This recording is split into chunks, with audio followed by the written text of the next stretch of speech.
Kung kay Lino, sobrang passionate kasi yung totoong love yun eh. Yung kay Sam naman, wild. Wow! Kumbaga, kay Echo, kung ipaparas ko sa ulam yung halik sa kanya, adobo. Ay, adobo? Hindi.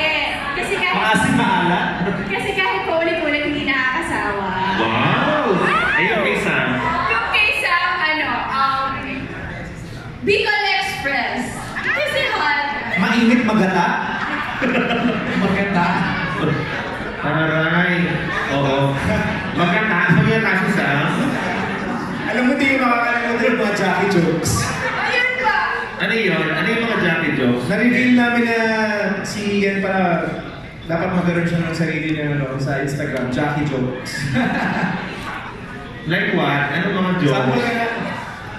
Hindi, kasi nag-start po yun. Meron kaming eksena ni Echo gabi na. Drama yung eksena. Siyempre, pagod na po kami. So, parang pagpuyan ka kung ano-ano na lang pumapasok sa isip mo. Sabi ko sa kanya, Ex, meron akong nag-joke sa'yo. Sabi niya, siguraduhin mo lang na nakakatawa yan kasi kung di papalibag na. So, nag-start yun. Parang sabi ko sa kanya, Sample ka na dali. Isa lang. Sige nga, sample nga. Isa lang, isa lang. bakit malungkot kapag undas? Bakit? Kasi balik na niya yung undas. Sad, no? Ay! Bakit minit ang ulo ko sa restaurant? Mga ganun ang hirit ka Sana balik ta rin mo to eh. Mga ganun ang hirit niya eh. Mga madaling araw. Yung ganun talaga yan. Ganun talaga yan. Marami siyang mga version ng ganyan eh. Kaya dapat may ganun siya nakakatanggal ng stress. Oo, mapapalitan ng depression. O, balik tayo kay Yen. Kasi kanina may paiyak si Yang kanina, di ba? Ikaw hindi ka umiyak. So, balikan natin yung sinabi ni Eko kanina na may pinagdadaanan ka habang ginagawa mo to. Wait, correction. Lahat ng tao may pinagdadaanan. Hindi, siya lang pinanggit mo eh. Nasabi mo, kahit may pinagdadaanan siya, araw-araw, matibay siya, keme-keme, chuchuchu. So, ano yung pinagdadaanan mo ba talaga? Bakit parang, according to Eko, parang kinaya mo kahit na meron kang dala-dala? You know, again, in defense, different people, different style. Okay? Could be a heavy problem for her, for nanay, easy to handle. Diba? Could be an easy problem for nanay, sa kanya mabigat. So, could be the same problem that we have. Pero iba lang yung pag-handle niya. So, all I'm saying is that she's a young person, and we all talk about our problems in life. I can say that I have bigger problems than Yen and everything. So, I don't want to, let's not grill her because of my statement kanina, okay? The floor is yours. Baka gusto niyong sagutin, di ba? Yen? Mga personal problems lang naman na nasi-share ko kay Eko. Kaya nga po sabi ko, masarap sabihan ng problema yung isang tao, marunong makinig at alam mo may makukuha kang magandang advice sa kanya. Wow! So talaga may pinagdaanan ka nga? Hindi talaga iiyak doon. Ay, hindi ka talaga iiyak eh. Masaya ka? Hindi naman papaya ko eh. Ito na lang.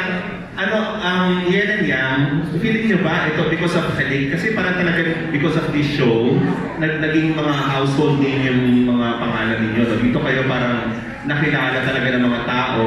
So, naramdaman niyo ba yun na parang umangat yung pagka-actress, yung pagka-artista niyo sa teleserye na ito? Ako po, oo talaga, sobra. Kaya nga po ako talagang sobrang thankful ako, Direk Ruel, na napunta sa akin to kasi ito yung talagang matatawag ko na, uy, actress na ako. Kasi yung mga iba ko naman pag nagawa, parang hindi pa siya ganun ka-mature eh. Ito yung pinaka-challenging at pinaka-mature na nagawa kong role. And sabi ko nga, every time nalalabas na ako ng bahay, dati pangarap ko lang na sana magkaroon ako ng character na every time lalabas ako, yung character name ko yung itatawag sa akin. Pero nangyari po yun sa halik. Pag lumalabas ako ng bahay, ako na po si Jack. Kaya sobrang sarap po sa feeling na kapasama ka sa ganitong ka-successful na show. Thank you po. Wow, congrats! Ikaw naman Yang, nanalo ka pang best actress dito, di ba? Taray! Thank you. Nasa? Eto ako.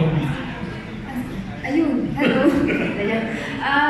Siyempre, parang mas na-inspire ako lalo na pagbutihan yung trabaho ko.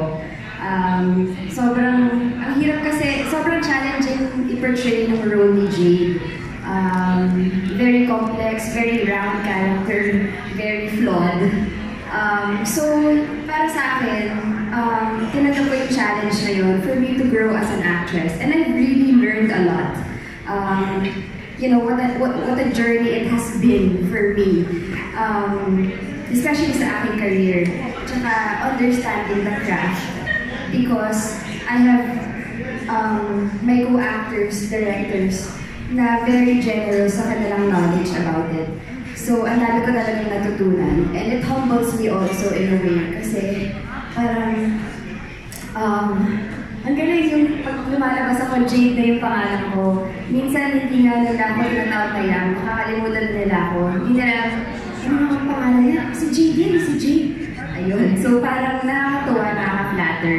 And, yun, it inspires me more to learn. And, ang dami ko pang there's a lot to learn. And I'm excited. Parang yung fuel na meron ako, parang mas lalong tumitindi na, excitement, Thank you. Thank you, Angela. Congrats, girl. Thank you. Kay Eko naman. Eko, since pinuri mo na silang lahat halos kanina, di ba? Si Sam, nakalimutan. Oo, yun na nga. So si Sam wala dito, sayang, hindi kompleto. Ano naman yung... Sakit yung tiyan eh. Oo nga. Parang ito yung show ni Sam na talagang sobrang lumevel up siya as an actor din, no? Sumabay din naman sa'yo. So, ano yung masasabi mo about Sam? Yung kanina ko pa iisip yun eh. Parang naalala ko yung time na magkatrabaho kami ni Peter, ni Diet. Ganun kami ni Sam, pag nag-usap kami sa scenes namin.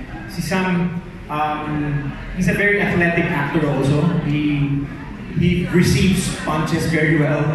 He's good when it comes to choreography.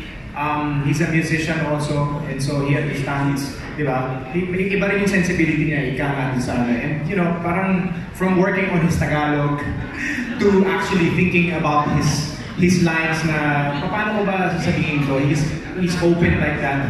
He's open to working with all of us. All I can say is that I have a different level of respect for Sam now, as an actor. Wow, last na Eko. Since naalala ko, parang tinanong ka namin before na okay pa sa'yo kung magiging probinsyano ang mahaba ng halik. Sabi mo, ayaw mo talaga, di ba? Ngayong, after 8 months, eto magtatapos na kayo. Ano talaga yung napipil mo ngayon? Tapos after this, ano yung balak mong gawin? Since, di ba, napagod ka rin talaga dito, nagkasakit ka rin before. Anong plans mo? So this is no surprise naman to our business unit head, Director Well. We all know that it's going to be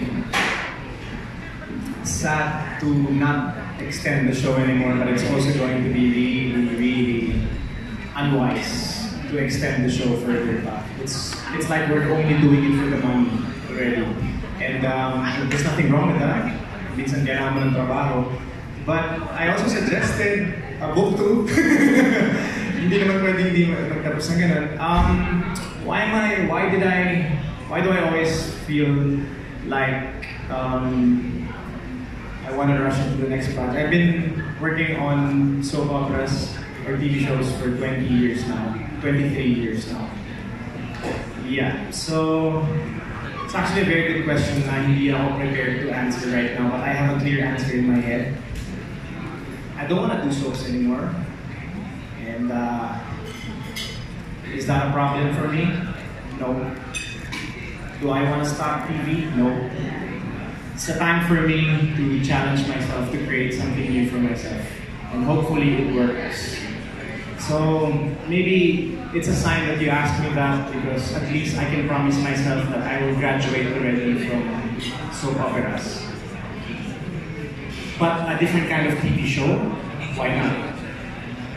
It's a world now of, there's digital. We don't know where things are going. It's a season where each and every actor can create, can direct, can produce, can write.